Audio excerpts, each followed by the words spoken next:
Seleção interior. A parábola da rede. Mateus capítulo 13, versículo 47.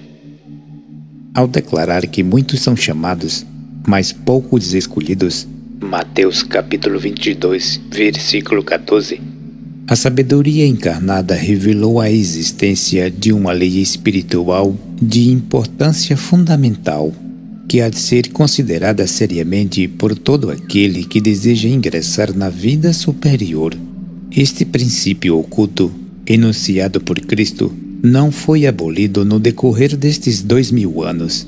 Ele continua válido, e sua ação é eterna e invariável, já que a verdade não muda nem se moderniza com o passar do tempo.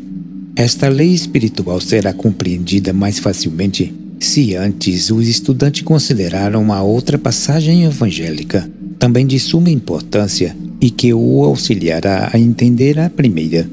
Vendo as multidões, compadeceu-se delas, porque estavam aflitas e exaustas, como ovelhas que não têm pastor. E então se dirigiu aos seus discípulos. A seara, na verdade, é grande, mas os trabalhadores são poucos. Rogai, pois, ao Senhor da seara que mande trabalhadores para a sua seara. Mateus capítulo 9, versículos 36 a 38. As multidões, no sentido evangélico, simbolizam as grandes massas humanas, cujo nível evolutivo está conectado exclusivamente aos interesses terrestres e às religiões populares.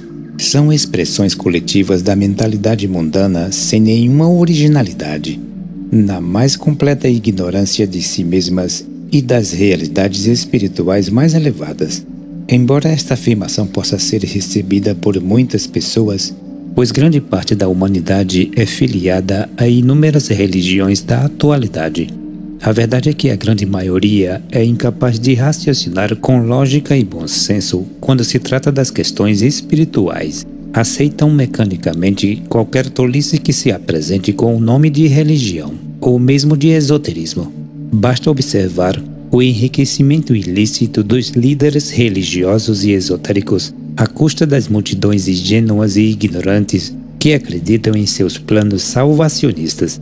Quem são os trabalhadores? São os homens mais evoluídos, os quais se separam das ideias, gostos e hábitos comuns à grande massa humana. Por isso assumem sua própria individualidade, pensando e agindo de acordo com sua consciência. Desse grupo fazem parte pessoas que alcançaram a liberdade mental por meio do conhecimento e aplicação prática dos verdadeiros ensinos. Portanto, encontram-se em condições de transmiti-los a todos aqueles que os desejam conhecer. Separar-se das multidões e do mundo não significa desprezar as pessoas ou deixar de usufruir as boas coisas que o mundo oferece, muito menos fugir do convívio social para enclausurar-se num convento ou numa gruta nas montanhas, supondo que, agindo dessa maneira, poderá escapar das atrações e ilusões mundanas. Muitos homens e mulheres sinceros enganam-se lamentavelmente a adotarem estas ideias distorcidas, sem chegar a qualquer resultado satisfatório. Sempre leva algum tempo para compreender que as ilusões terrestres, criadas pela própria ignorância, não são eliminadas mediante a fuga ou mudança de ambiente, pois elas residem no interior do próprio indivíduo, e a internação numa clausura não os impede de levá-las consigo. Afastar-se do mundo e das pessoas é relativamente fácil. O difícil é separar-se das mentiras e ilusões que a mentalidade mundana imprimiu nas almas humanas, com as quais os homens se identificam totalmente. No famoso Sermão da Montanha, Mateus capítulo 5, é dito que o Mestre ensinou as multidões por meio de parábolas, porém revelou seu sentido oculto ou esotérico aos seus discípulos. Infelizmente, a maioria dos religiosos considera essa montanha como uma elevação geográfica, situada em algum lugar da Judéia. Estão longe de perceber que esta famosa montanha é interior ou psicológica, não tendo nada a ver com a interpretação teológica e dogmática montada pelas religiões tradicionais. Estas revelam um nível de compreensão muito limitado e materialista, Afinal, por que deveria o mestre escalar uma montanha para expor seus ensinos? Não poderia ser expostos numa sala ou num templo sem a necessidade desse sacrifício inútil? É evidente, ao menos, para aqueles que têm olhos para ver, que o monte ou montanha só pode significar um estado interior ou nível mais elevado de consciência, uma escola superior iniciática, ou ainda, no sentido mais profundo, a tomada de consciência do seu próprio nível mental abstrato. Monte Sinai, onde está assentado o terceiro aspecto da sua trindade microcósmica, o espírito humano, ou Espírito Santo.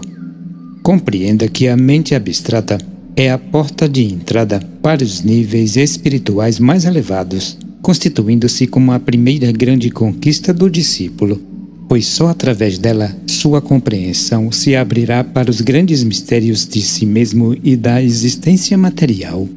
Diz a psicologia esotérica que a evolução tem por principal finalidade transformar o homem num ser diferente. O que é um ser diferente? É o indivíduo que se recusa a obedecer o padrão mental sustentado pela grande maioria. O homem que não tem mais finalidade com os mesmos gostos e divertimentos das massas populares. Aquele que não mais repete mecanicamente os mesmos chavões da moda, que tanta empolgação causa ao homem sensorial. É o ser individualizado que se torna capaz de sustentar um ideal superior, mesmo que este se choque com as opiniões preconcebidas de todo mundo. Nos Atos dos Apóstolos é dito que o mundo inteiro jaz no maligno. João, capítulo 5, versículo 19. Quem é o maligno? Contrariando a opinião dos teólogos, ele não é o diabo, nem um dos seus emissários, já que Deus é o único poder que rege o universo. O maligno só poderia ser a mentalidade terrestre sem Deus e sem virtudes, dominada inteiramente pelo materialismo crasso e completamente identificada com o mundo e seus atrativos efêmeros. É óbvio que esta figura simbólica só pode atuar através das mentes das pessoas quando estas se encontram sintonizadas com ela. É reformando seu padrão mental que o indivíduo pode isolar-se da sua influência nefasta. Os homens em geral desconhecem esta triste realidade e por esse motivo tornam-se vítimas indefesas. Por multidões querem os evangelhos significar a condensação deste nível relativo e repulsivo, maligno, que encontra uma expressão através dos homens, subordinando-os a um grau de consciência subhumano, em que a realidade espiritual interna não pode ser percebida. Esta massa mental emocional compacta, materializada e alimentada constantemente pela repetição de certos hábitos, constitui-se num padrão elemental ou pensamento-forma, que, qual nuvem negra, impede a passagem da luz da verdade. Os homens, sem o saberem, estão debaixo desta influência deletéria, obrigados a atuar segundo seus impulsos. Só o sofrimento e a desilusão são capazes de libertá-los das suas garras. Por essa razão, a paz não se estabelece no mundo, pois todo homem, com raras exceções, está com sua consciência dominada pelas forças de repulsão do seu corpo de desejos, que o correlaciona com o corpo de desejos de todos os demais, dando existência a esse estado de desencontro e desarmonias vividos em todos os tempos. Seria sensato esperar que a paz se estabelece no mundo quando a consciência da imensa maioria encontra-se dominada pelo ódio, pela sensualidade e pelo egoísmo irracional. Note que João é enfático ao afirmar que o mundo inteiro jaz no maligno. João, capítulo 5, versículo 19. Enquanto o indivíduo estiver identificado com este, não poderá ser escolhido nem receber o convite do mestre para subir ao monte e fazer parte de uma elite superior, simbolizada pelos discípulos. Há um profundo abismo entre os legítimos seguidores de Cristo e a mentalidade popular materialista e medíocre que constitui a grande multidão que se diz cristã ou espiritualista. Segundo a palavra de Cristo, o homem não pode tornar um fio de cabelo branco ou preto, como também não pode acrescentar um só côvado à sua estatura.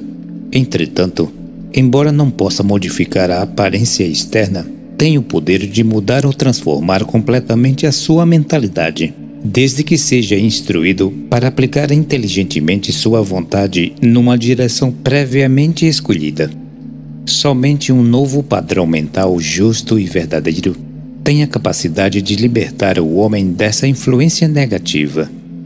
Se os semelhantes se atraem, a consciência inevitável proporcionada por uma nova mentalidade é o afastamento das pessoas mundanas que continuam dominadas pelo antigo padrão. Por outro lado, essa nova forma de pensar o atrairá para um círculo de pessoas de nível psicológico mais elevado, isto é, para uma corrente de egrégora constituída pelos mesmos ideais. O homem não pode viver totalmente isolado, voltado apenas para si mesmo. Por uma questão de sobrevivência, é obrigado a conviver com as demais pessoas.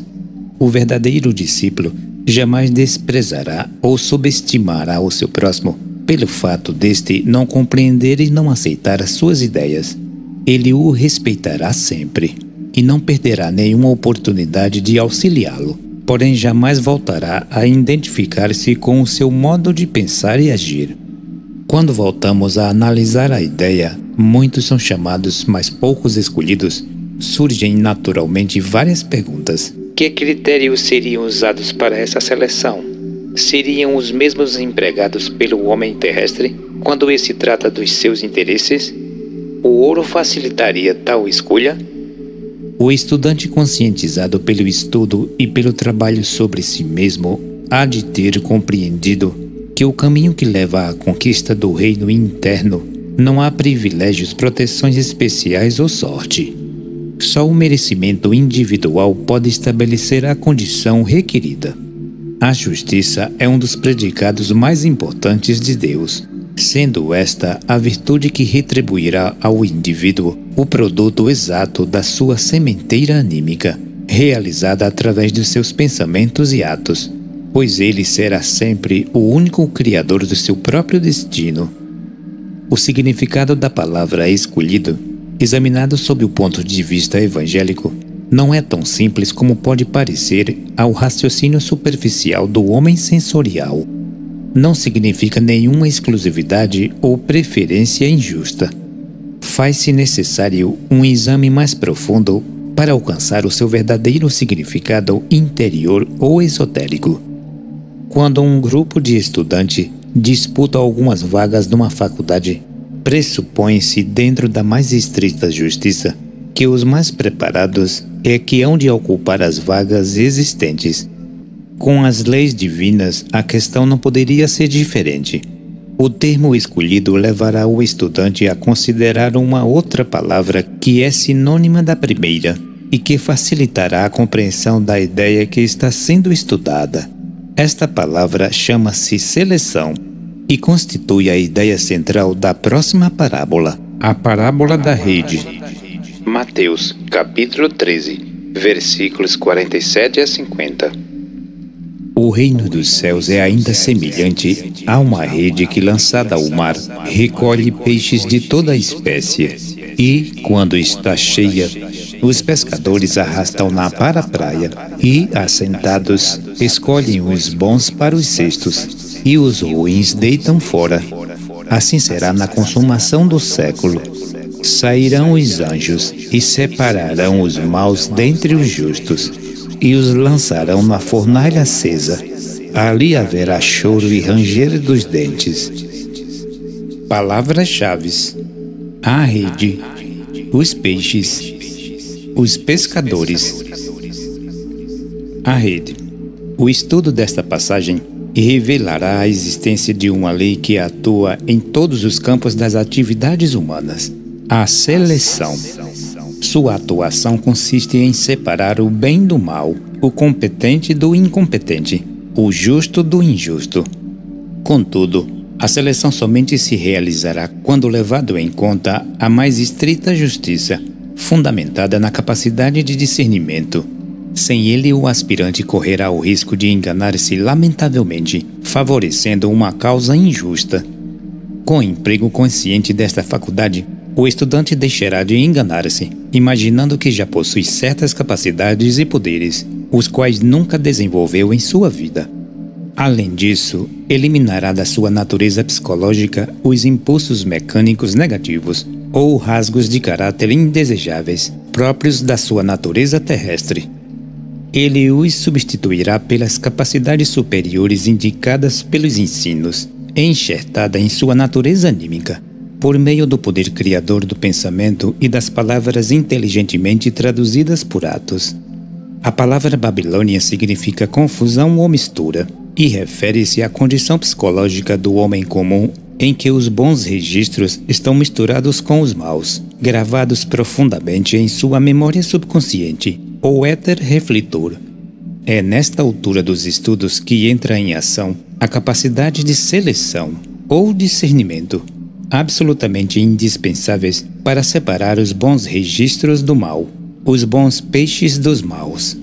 Em cada reencarnação ou vida terrestre, o espírito humano tem uma nova oportunidade para adquirir preciosas experiências através dos seus veículos de manifestação, que são o corpo físico, o corpo vital ou etérico, o corpo de desejos e o corpo mental. Sobre esta maravilhosa constituição brota o seu mais inestimável tesouro, a consciência, ou homem terrestre. Este é projetado por ele, desde os níveis espirituais, para viver uma aventura imensa de primordial importância, a vida terrestre. Cada existência física proporciona ao espírito valiosas experiências que com o tempo transformará-se-ão em alma, capacidades. A finalidade exclusiva deste sábio processo é a extração da consciência da matéria e sua união consciente com o espírito, seu pai e sustentador. Por outro lado, a evolução do homem é ainda muito pequena. Ela mal iniciou. Sua consciência é ainda relativa e está enfocada apenas no mundo dos fenômenos materiais, que percebe limitadamente por meio dos 5 sentidos físicos.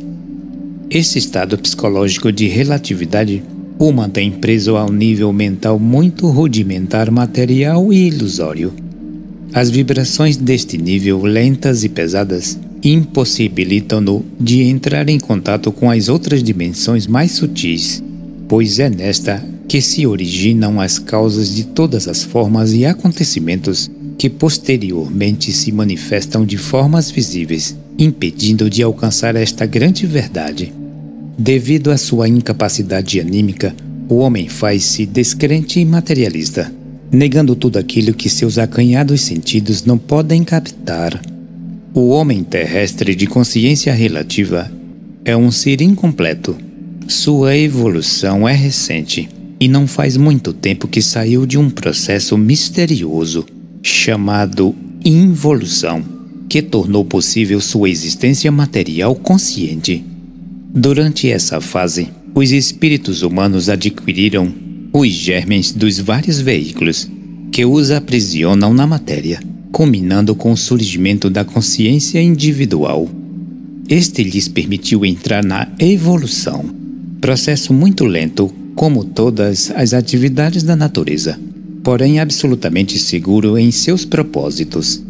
A incapacidade atual faz com que algumas das suas vivências sejam dolorosas, difíceis e muitas vezes bárbaras. Porém, pelo ponto de vista da evolução, elas são preciosas, pois aumentam as capacidades e poderes da alma consciente, consciência, fazendo-o compreender a necessidade de cooperar voluntariamente com a sua evolução, a fim de poder dinamizar as capacidades espirituais latentes. Cada homem e mulher estão colhendo no presente os frutos das vidas pré-existentes. Suas experiências particulares apoiadas nas linhas mestras determinadas pelas existências anteriores não estão vinculadas exclusivamente ao passado, como muitos creem. Haverá sempre uma larga margem de liberdade para que o espírito possa projetar novas causas por meio do poder criador do pensamento. Se os homens estivessem presos exclusivamente ao destino gerado no passado, não teriam meios de redimi-lo, não podiam criar fatos novos para corrigi-lo e poder evoluir. O passado pesaria sobre o presente, impedindo qualquer iniciativa. Em consequência, a evolução paralisar-se-á. O indivíduo, identificado com o mundo material, dificilmente terá acesso aos registros das vidas passadas gravados num livro alegórico que se encontra na posse do Cordeiro, espírito de vida, o que lhe será aberto no tempo propício. Porém tem acesso aos registros da atual vida terrestre, gravados em seu éter refletor, ou seja, em sua aura etérica. Esta aura, semelhante a uma rede, tem prendido a si uma enorme quantidade de elementos psíquicos positivos e negativos, criações vivas e independentes, que devem sua existência ao poder criador do pensamento humano, dinamizado pelos sentimentos e confirmado pelos atos. Essas gravações vivas dizem respeito a tudo que o homem viveu na atual encarnação, a todas as sugestões que recebeu do mundo e das pessoas, e também das que fez a si mesmo desde o seu nascimento. Os peixes simbolizam os elementos psíquicos, positivos ou negativos, constituídos por um núcleo mental emocional, conferidos pelo seu Criador, permitindo-lhes atuar independentemente de acordo com a sua natureza, boa ou má, utilizando como guia a base mental que lhes serve de propósito e impulso inteligente. Estes elementos são exteriorizados toda vez que o seu Criador realiza o ato que corresponde ao pensamento que o anima, e ao insuflar-lhe uma nova dose de vitalidade por meio da repetição do ato, torna-os ainda mais fortes e exigentes. A cada ação repetida, o elemento se fortalece, exercendo um poder cada vez maior sobre o seu Criador. A grande dificuldade em dominar ou neutralizar os elementos psíquicos negativos deve-se ao fato de estarem fortemente carregados de forças emocionais extraídas do corpo de desejos, que no simbolismo evangélico é representado pelo mar. Por essa razão, a parábola considera a vida do homem como uma rede lançada ao mar, vivendo as mais variadas e estranhas situações. Cada existência física lhe confere uma grande quantidade de experiências, que são gravadas ou apanhadas pela sua rede psíquica, ou tela subconsciente, manifestando-se depois como impulsos dinâmicos e automáticos, que o levam a agir em determinadas direções, contrariando muitas vezes a vontade do seu Criador. Estes seres são conhecidos pelo ocultismo tradicional sob diversos nomes: elementos psíquicos, elementos artificiais, anjos quando superiores, demônios quando inferiores, ou peixes, como são designados pela parábola. Todos são símbolos de forças positivas ou negativas, criadas e postas em atividade pelo próprio homem. Os bons peixes simbolizam os elementos psíquicos positivos, que se manifestam por meio de atos de fé, esperança, caridade, justiça, firmeza, prudência e temperança, considerados pelo esoterismo cristão como os fundamentos da verdadeira espiritualidade. Eles representam também as habilidades profissionais, literárias, artísticas, etc. Os maus peixes simbolizam os defeitos de caráter, os maus hábitos, vícios, perversões, fobias, entre outros. Todas essas debilidades anímicas são expressões de 7 capitais mortais ou capitais, opostos às virtudes, ou seja, a preguiça, a inveja, a luxúria, orgulho, cólera, avareza e gula.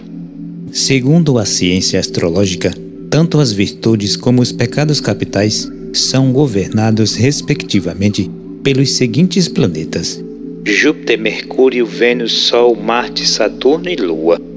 Com este conhecimento, o estudante poderá avaliar a imensa importância do seu mapa astral natal, que poderá servir-lhe de guia seguro em tudo que diz respeito ao seu próprio desenvolvimento anímico.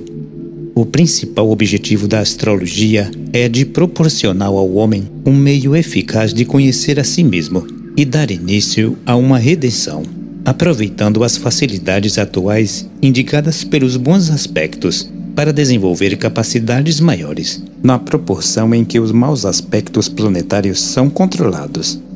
Tanto os elementos virtuosos como os pecaminosos estão gravados ou presos à rede subconsciente à espera de uma seleção, que pode efetuar-se de 2 formas diferentes: através da dor ou por meio da inteligência. Embora o objetivo em vista seja o mesmo, esta seleção poderá ser feita pelos anjos no fim do século ou do mundo, monte, ou pela aplicação dos ensinos transmitidos pelos pescadores, mestres, que devem ser colocados em prática durante o período em que o indivíduo estiver encarnado. Aquele que não revela nenhum interesse espiritual passa todo o tempo disponível criando através de pensamentos, sentimentos e atos elementos psíquicos positivos e negativos, sem nenhuma consciência da qualidade dessas criações.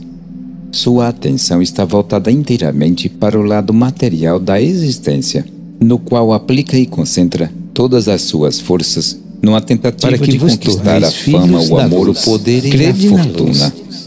Na luta que empreende para essa conquista, consome todas as suas energias, chegando finalmente ao término da existência. A morte seria o final de um ciclo, ou de um período de atividades, simbolizado pela palavra consumação do século.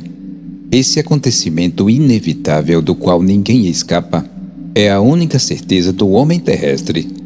Nos evangelhos, ele é representado como o fim do mundo, porque efetivamente é o fim do mundo particular de cada homem, não a destruição do planeta o qual ele evolui.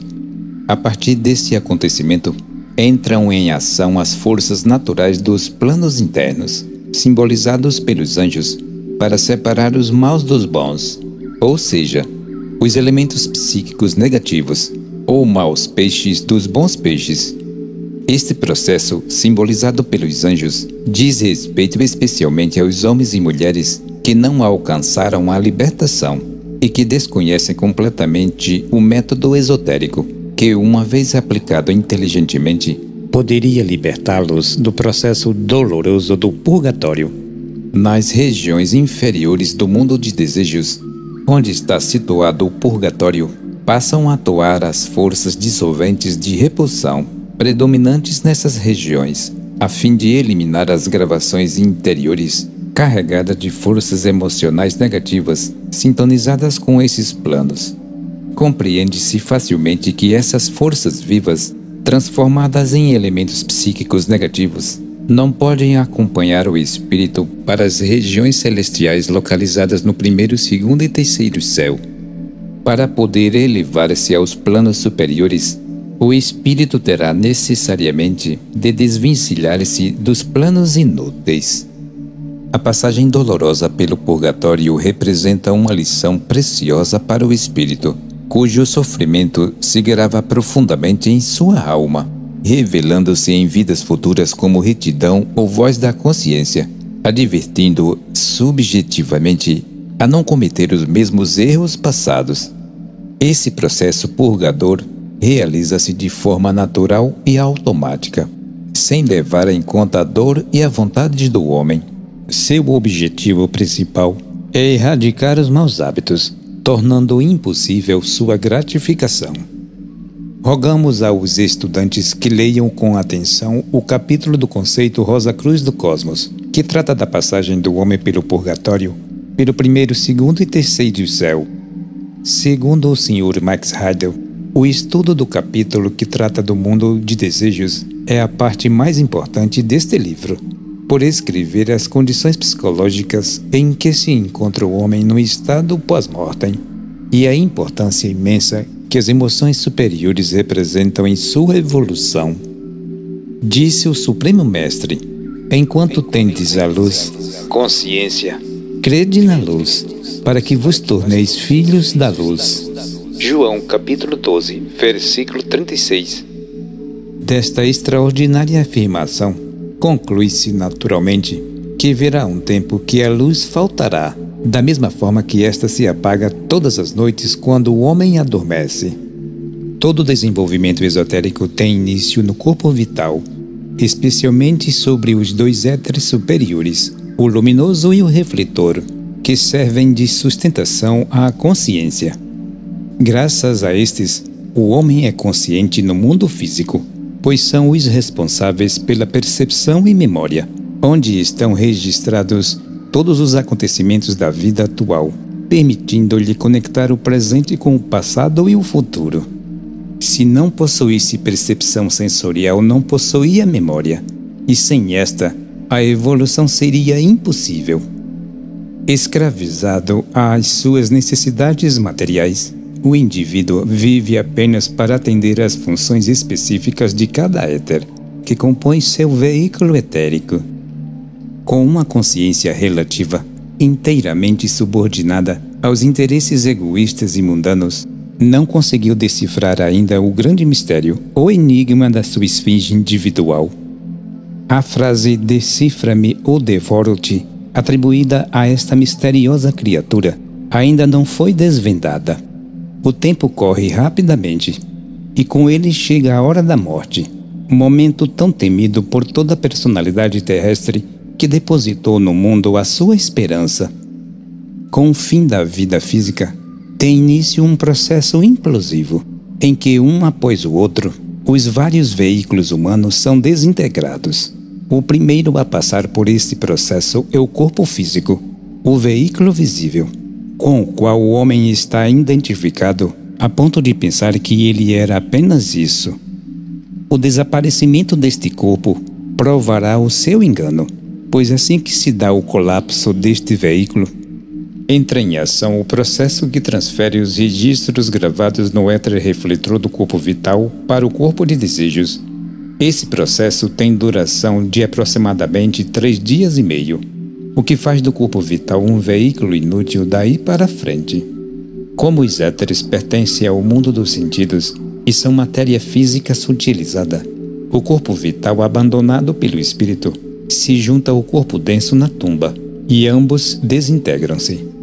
No mundo de desejos em que passa agora a funcionar, o homem vive unicamente em função dos seus registros, os inferiores no purgatório e os superiores no primeiro e segundo céu, o que resulta numa existência bastante limitada, pois sua consciência daí para frente está exclusivamente limitada a esses registros, impedida de projetar novas causas. Sua consciência pessoal, que antes da morte se apoiava sobre os éteres superiores do corpo vital, o luminoso e o refletor, assegurando-lhe uma certa independência, não encontra mais esse apoio.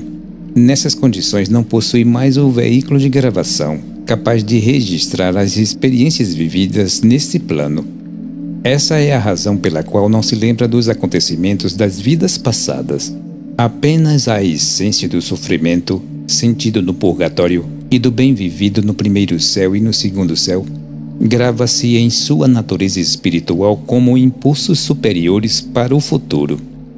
Com os ensinos oferecidos pela Ordem Rosa Cruz, é possível decifrar o grande enigma da esfinge, que em sua imobilidade continua a olhar indiferentemente para o homem sensorial, sem revelar-lhe seu enigma. Este símbolo, um dos mais antigos que se conhece, que segundo a tradição teria sido erguido pelos antigos Atlantes, representa alegoricamente o corpo vital e seus 4 éteres: o químico, Flancos de touro, o de vida, asas de águia, o luminoso, garras de leão, o refletor, cabeça de mulher. Diz a sabedoria da escola ocidental que os 2 éteres superiores, o luminoso e o refletor, percepção e memória, podem ser destacados dos outros 2 por meio do exercitamento esotérico e acompanhar o espírito não só à noite durante o sono, como também por ocasião da morte. Este veículo, composto de percepção e memória, garantir-lhe-á a consciência fora do corpo, bem como a lembrança nítida de todos os acontecimentos presenciados nos mundos internos. Com ele, o homem será tão consciente nos mundos espirituais como é no mundo físico. É de fundamental importância compreender que a criação de elementos negativos de baixa categoria, carregados com força de repulsão, endurece o homem psicologicamente, aderindo os éteres superiores ainda mais ao corpo físico, o que dificulta a extração da consciência por evolução. A segunda morte é o esquecimento de todos os acontecimentos da vida passada. Por sua vez, a criação de elementos positivos de alta categoria, dinamizados por forças superiores de atração, permite a espiritualização e o destacamento dos éteres superiores da forma física. Apoiada sobre eles, a consciência entra para a eternidade e não sofrerá mais os danos da segunda morte. Quem crê em mim, Espírito, ainda que morra, viverá. João capítulo 11, versículo 25. Quando Cristo veio ao mundo para realizar sua missão salvadora, o Sol, por precessão dos equinócios, encontrava-se no 7º grau do signo de Áries, O Carneiro. e por essa razão ele foi chamado o Bom Pastor e também o Cordeiro, em alusão a este signo. No Evangelho segundo Mateus encontra-se uma frase que foi interpretada de forma ingênua e infantil pelos ministros religiosos. Sem o auxílio do esoterismo, torna-se impossível compreender o seu real significado. Vinde após a mim, e eu vos farei pescadores de homens. Mateus capítulo 4, versículo 19. É do conhecimento de todo aspirante à vida superior que os apóstolos não eram pescadores no sentido literal da palavra, e se porventura o fossem, sua profissão em si não lhes daria qualquer prerrogativa maior, transformando-os em seres especiais e diferentes pelo fato de exercerem uma profissão humilde. Alguns séculos depois do sacrifício do Gólgota, iniciou-se a época de peixes, por ter o Sol, por precessão, entrando nesse signo, que passou a influir sobre a humanidade até os tempos atuais. Os apóstolos, portanto, foram os precursores dessa época, e todos os mestres que vieram posteriormente, sob a influência estelar desse signo, são conhecidos sob o nome de pescadores. As significativas palavras do Salvador, vinde após a mim, referindo-se não só aos seus 12 apóstolos, mas aos discípulos de todos os tempos, que se acham habilitados a entender e praticar os seus ensinos. Se vós permanecerdes na minha palavra, sois verdadeiramente meus discípulos. João capítulo 8, versículo 31. Os verdadeiros aspirantes, filiados às escolas esotéricas, esforçam-se em praticar os seus ensinos, procurando separar o bem do mal.